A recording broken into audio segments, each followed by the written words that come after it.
Hello everyone welcome to the video. आज चाहिँ हामी कसरी चाहिँ एट्रिब्युटहरू क्रिएट गर्ने भनेर सिक्नेछौँ। एट्रिब्युट भन्नाले चाहिँ तपाईँको प्रोडक्टको जस्तै साइज भयो, कलर भयो, यस्तो कुराहरू चाहिँ एट्रिब्युट भयो। त्यसलाई चाहिँ हामी कसरी क्रिएट गर्न सक्छौँ भनेर चाहिँ सिक्नेछौँ। पहिले चाहिँ हामी ड्यासबोर्डमा जान्छौँ अनि ड्यासबोर्डको ठ्याक्कै तल प्रोडक्ट्स भन्ने अप्सन छ। प्रोडक्टभित्र चाहिँ एड/बी प्रोडक्ट क्याटेगोरिज र एट्रिब्युट भन्ने छ। हामी चाहिँ एट्रिब्युट्स भन्नेमा जान्छौँ अनि त्यसपछि चाहिँ यता क्रिएट एट्रिब्युट दुई ठाउँमा देख्न सक्नुहुन्छ। हामीले जहाँबाट नि लाइक क्लिक गरे पनि त्यो यस्तो बक्स खुल्छ अनि बक्समा चाहिँ एट्रिब्युटको नेम हाल्नुपर्ने हुन्छ। जस्तै कलर, साइज, मेटेरियल भनेर इक्जाम्पल पनि दिएको छ। यहाँ पनि कलर, साइज भनेर राख्छौँ। फिचर्ड एस गऱ्यो भने चाहिँ तपाईँले प्रोडक्ट एडिट गर्ने बेला त्यहाँ देख्न सक्नुहुन्छ। इफ नो गऱ्यो भने चाहिँ त्यहाँ देखिँदैन। सो हामी अहिले यस नै गर्छौँ। एड गरेपछि यतातिर चाहिँ दुईवटा क्रिएट भयो र एड भ्यालु गऱ्यो भने चाहिँ त्यसको भ्यालुहरू कुन कुन कलरको तपाईँसँग अभाइलेबल छ त्यो भ्यालुहरू चाहिँ यता राख्नुपर्ने हुन्छ। Red, blue, green. त्यसपछि चाहिँ सेभ भ्यालु गरिसकेपछि यता चाहिँ भ्यालु देखिन्छ। त्यस्तै साइजको पनि लार्ज, स्मल गर्छौँ। त्यसपछि यता पनि लार्ज स्मल आइसक्यो। साइज भन्ने एट्रिब्युटको भ्यालु चाहिँ के हो त साइज चाहिँ लार्ज र स्मल भनेर चाहिँ छ। त्यसपछि चाहिँ हामी जुन प्रोडक्टमा हामीले राख्नु पर्ने छ त्यसमा चाहिँ हामी जानेछौँ। त्यसको लागि चाहिँ एड/भ्यूमा गएर एडिट गर्नेछौँ कुनै पनि प्रोडक्टलाई। त्यसपछि चाहिँ हामी यता एट्रिब्युटमा आउनेछौँ। एट्रिब्युटमा आइसकेपछि क्रिएट एट्रिब्युट गरेर यतादेखि चाहिँ हामीले अघि क्रिएट गरेको जुन जुन एट्रिब्युटको नेमहरू छ त्यो चाहिँ यतादेखि सिलेक्ट गर्नेछौँ। कलर भयो, कलरमा चाहिँ अघि हामीले भ्यालु के राखेको थियौँ, रेड, ग्रिन र रेड, ब्लू र ग्रिन चाहिँ तपाईँले प्रोडक्ट अनुसार हरेक हरेक राख्नु जस्तै फरक फरक राख्न सक्नुहुन्छ। जस्तै कि तपाईँसँग एउटा पर्टिकुलर प्रोडक्टको चाहिँ रेड र ब्लूमा मात्रै अभाइलेबल छ भने ग्रिन नराख्दा नि भयो। त्यहाँ अगाडिपट्टि चाहिँ रेड र ब्लू मात्रै देखिन्छ। र इफ तपाईँसँग योभन्दा बेसी छ भने पनि यहाँदेखि एड मोर भ्यालुज गरेर तपाईँले सक्नुहुन्छ र अघि जस्तै उताबाट पनि सक्नुहुन्छ। त्यसरी नै चाहिँ फेरि हामी क्रिएट एट्रिब्युट गर्नेछौँ। त्यो पछि फेरि साइजलाई सिलेक्ट गर्नेछौँ।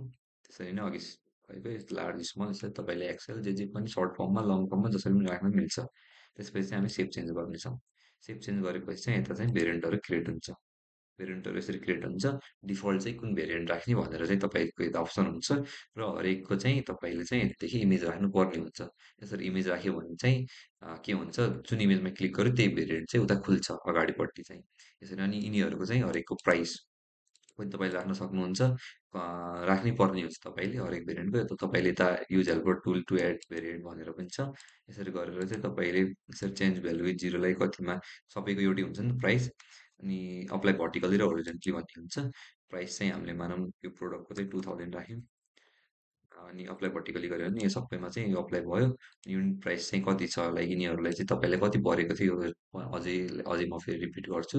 यो चाहिँ तपाईँको अर्निङमा चाहिँ काम लाग्छ। अर्निङ चाहिँ तपाईँको युनिट प्राइसको अनुसार सो हुन्छ।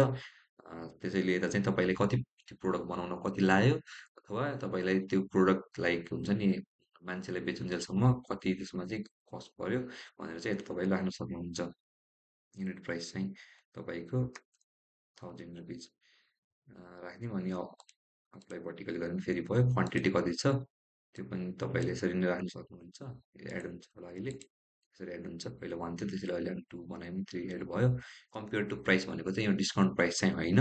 त्यहाँ काटेर चाहिँ यता सो हुन्छ नि। यो चाहिँ अलिकति कस्टमरलाई चाहिँ झुक्क्याउनको लागि चाहिँ यो प्राइस राख्ने गर्छ मान्छेहरू प्रायःले चाहिँ। जस्तै डिस्काउन्ट दिएको छैन 3000को प्रोडक्टलाई चाहिँ 2000 देखाउनु छ भने चाहिँ हामी कम्पेयर टु प्राइसमा चाहिँ 3000 राख्छौँ। त्यो चाहिँ यसरी काटेर आउँछ अनि यो प्राइस चाहिँ हाम्रो एक्चुअली चाहिँ 2000 छ। सो 2000 भएको कारणले चाहिँ 3000लाई चाहिँ काटेर चाहिँ 2000 देखिन्छ उता। अनि एसक्यू चाहिँ तपाईँको आफूले राख्न सक्नुहुन्छ। एसक्यू चाहिँ अब आफ्नो प्रोडक्ट अनुसार फरक फरक हुन्छ। त्यसपछि सेभ अप्सन गरिदिन्छौँ।